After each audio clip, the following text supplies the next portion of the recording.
Alright. Woo! Hello, I'm Sophie. Welcome back to my channel. And today, I've got another tag. This one is the Year of the Author tag. Yes, Year of the Author tag. I know what I'm talking about, don't worry. So, essentially, it's a question for every month of the year. I found this on Book Princess's channel, and it looked really cool, so I'm doing it.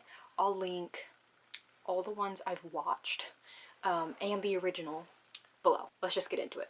Also, I know I'm like way late because it's like the end of March, but forget about that. It's fine. We're fine. Keep going. So, January, new year, new me. What is one writing and one reading goal for 2021? So, I've already shared my 2021 goals. I'll link that in the cards. But one reading goal I have is to read 50 books this year, and one writing goal is to finish the 4 zero drafts for my fantasy series. Whew. Alright. February. Love and hate. When it comes to romance plots, do you want something steamy, something cute and innocent, or something non-existent? Definitely something cute and bordering on non-existent, because my favorite thing is writing romances that never really just like come together. They're always like hinted at, they're always there, but like you never really dive into it, or maybe you don't dive into it in the first book, you just keep going. And if they do come together, it's definitely more the cute and innocent thing, because my characters are children, I am a child, so the steamy thing doesn't really work. March. Lucky Charms. You landed the book deal of the century, but you have to completely change the book's ending. Would you do it? No. No, sir. Not at all. Well, probably not. But, like, no. The easy answer is no. And I want to self-publish anyways, so I don't think it matters. But no, I would not change the ending. I love my endings. April. April showers. What is the first thing you grab on a stormy day? A book to read or a pen to write? Definitely my laptop to write. I'll open my window just a little bit to bring in the sounds and the smells of rain, and then just let that all mix with the sounds of typing, and oh, so good, so good. It doesn't rain here much, but when it does, the vibes are wonderful. May brings May flowers. Which trope have you written into your current work in progress, and why do you like it? Well, well, I think I've sort of done the infamous chosen one trope. It's that's what I'm calling it. It's kind of like that, because my main character is being thrust into this situation that he definitely wouldn't have been in if he wasn't chosen. But it's not like a prophetic chosen one, it's more of a historical circumstances chosen one. Like, you never knew this, but you know, your family history goes back to all of this stuff, and you know, it kind of cleared up at some point, but now it's coming back, and now it's your turn to deal with it, kind of thing. June. School's out for the summer. Pitch us your book and tell us why we need to read it. Okay, I will do my fantasy, since that's my current work in progress. If you want to hear about, like, Project What or something, I've talked about it way too much. So, let's go into the fantasy. I'm just gonna read off of what I have, because it's massive. So, it's a 4-book fantasy series, and it is about a boy who, because of slacking off all school year, he's left with nothing to do the entire time he has off except get a job and work. That's his punishment, because he's supposed to get a mentor figure by the end of this school year, or schooling session, by how I made it in the book, don't worry about it. He's supposed to get like a mentorship, and he doesn't, so instead he has to get a job before he has to go back and then get a mentorship. And this boy, main character, Dorian, gets a job at the mail service for the country he lives in. He's a mailman, and he hates it. He's a little bit of a rich boy. He comes from the very high class end of this country, and he just thinks that nothing can get worse once he gets this job. But he's ordered to deliver this letter to the poorer district in this country. That's really where the fantasy starts coming in.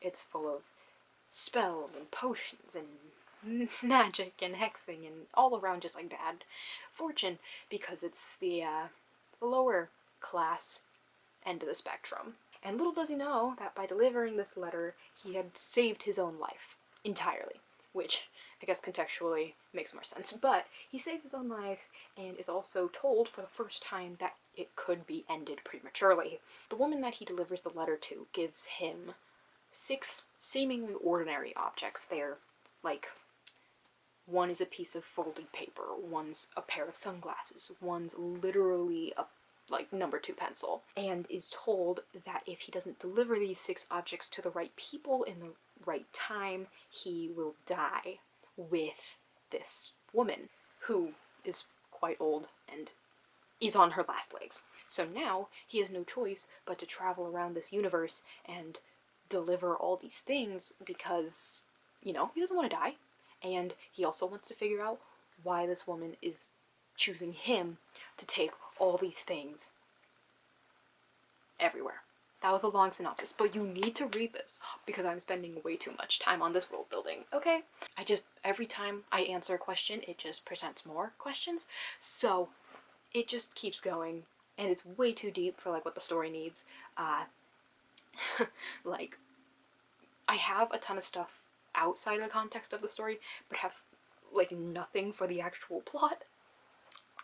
We don't have to talk about that now. Anyways, July, or cherry bombs. Quick, your 2 main characters share a kiss underneath the fireworks. Was it weird or was it worth it? Definitely weird in most of my projects, because I like to keep my main characters friends for the most part. For some, they do end up together, but that's like very little. But for my fantasy specifically, it seems like this video is all going to be just centered around my fantasy since it is my work in progress.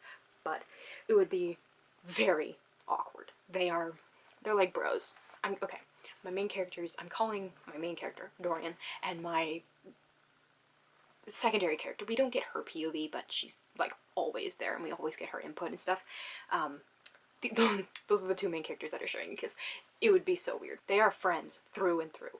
Homies, nothing more. August, summer breeze and skinned knees. What sort of scene do you enjoy writing the most, and how have you implemented it into your story? I love soft friendship moments. Just like, right before chaos hits.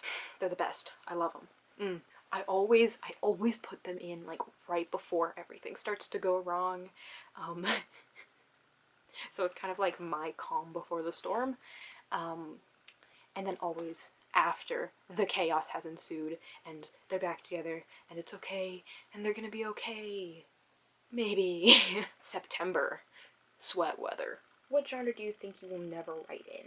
Probably romance, though poetry and nonfiction are also up there. Romance, because 1, I have no idea how to make real life interesting, and 2, you even think I know what's going on in that department at all whatsoever. Poetry, I would never do a poetry collection because I am no poet. I write books.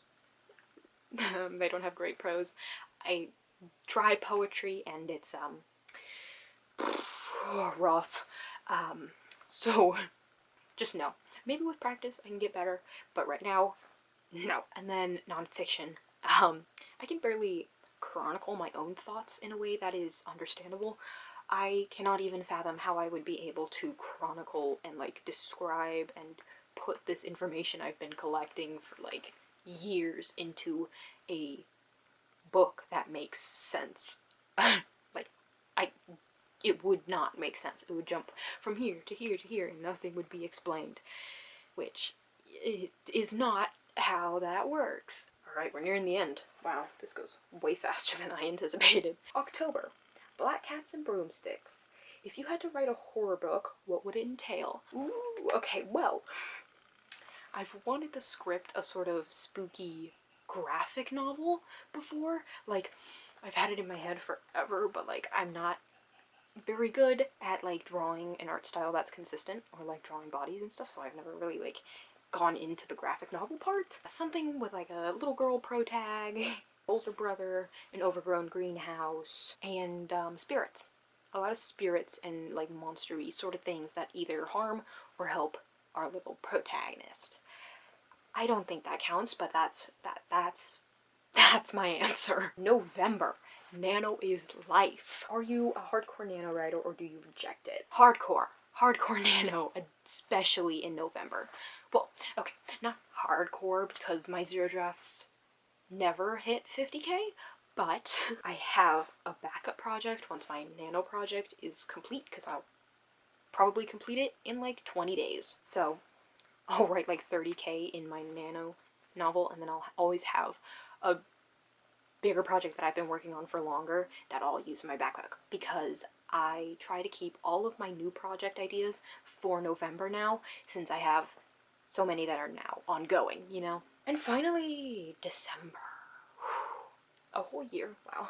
Ooh, a year to remember, even. That's what this one's called. What writing achievements are you most proud of, big or small? They all matter. Probably getting my draft out to beta readers.